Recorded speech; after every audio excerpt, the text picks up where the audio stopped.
Hey, Mike here with Osapa Farms. We are just finishing fixing a small broken solder connection on our motor for our chicken guard automatic coop door opener. We've been using these automatic door openers, oh man, since we were out in England back in 2013. We had one out there, and once I moved back to the States, I bought another one for this coop because I loved the last one we had. This one we have is just the basic standard model with a timer function, no light sensor or anything like that. I'll show you kind of the chickens that we're dealing with here. There's a bunch of them out here, you know. There's Miss Allie. So there's all the chickens wandering around. We have 38 or so birds out here right now, mostly barred rock and New Hampshire reds, a few Austra, a couple other breeds that I don't know what they are. You can see the little guy over there, little girl over there. So yeah, to the actual product itself, right?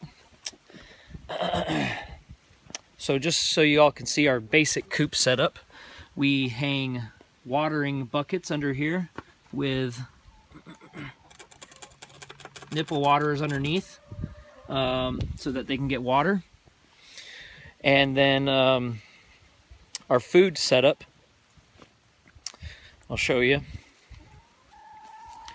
We have a Tupperware big container here. We put some PVC elbow pipes in there, and then they eat their food out as it comes around the bottom there.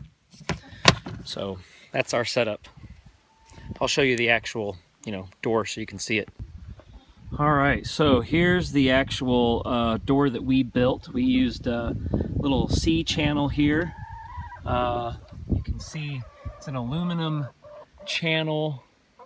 You can see the label there, 1/2 inch for plywood, 4 feet. I cut it down to length, screwed it in there at the top, and screwed it in there at the bottom. I had to shim it out at the bottom a little bit because our door wasn't quite straight. There, right? All the way up to the top there. And what we hung here is a sheet of coroplast. See, it's corrugated plastic. It's 10 millimeter corrugated plastic. And that makes for a very, very light door. And then it also is water resistant. So then what I did here was I drilled a hole in it, strung the string up into our chicken guard.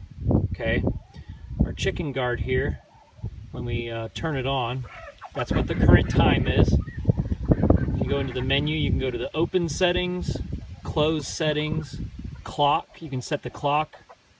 Door setup is when you set up the lower position and the bottom position, and you can change the language, and then you can exit the menu. So right now we have our door set up to open at 7 a.m. and then it'll close at 7:30 at night. If you want to manually close it, you just push the button and it lowers the door all on its own. Hey Dad, what kind of chicken is this one? That one's a New Hampshire, or maybe that one's a Rhode Island. I think that might be one of the Rhode Islands that Miss Gina gave us. So then it lowers all the way down, comes to a stop because we set it up so it knows where the bottom position is, and then we hit the up button and it raises the door. I almost got that big fat Allie is trying to catch chickens and be distracting. So it opens the door all the way up to its stop setting. This chicken coop that we're using here is an old freezer box trailer. So we can tow it around, but it's got flat tires, so you gotta tow it with a 4x4. That's my wife, Heather. She loves me.